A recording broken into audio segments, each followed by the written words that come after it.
Flamurtari u shpall kampioni i Shqipërisë në basketbol për femra pasi mundi në ndeshjen e tretë finale Tiranën me rezultatin 63-53. Suksesi merituar për vajzat vlonjate, të cilat e dominuan serinë me 3 takime në finale ndaj vajzave bardhë blu. Për flamurtarin ky ishte titulli numër 26 në histori në basketbollin e femrave.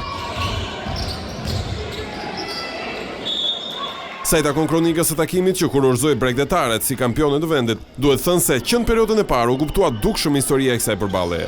Vendaset të mbështetura edhe nga një publik i zjarrt fituan këtë periudhë me rezultatin e thellë 20-7, duke i bashkëngjitur pastaj edhe suksesin 15-9 në periudhën e dytë. Në total flamurtari shkoi në pushim mes pjesëve në avantazhin 19 pikësh, një avantazh që do thellohej edhe me një pikë tjetër në fund periudhës së tretë.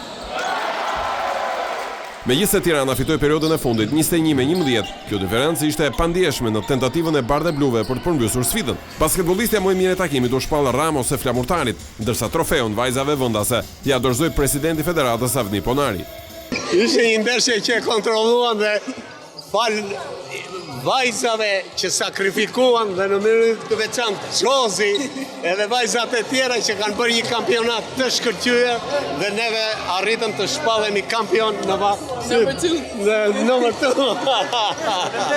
Flamurtari është dominuese absolut i këtij sezoni, pasi ka fituar më herët në basketbollin e femrave edhe trofeun e Ligës Unike, si dhe Superkupën e Shqipërisë.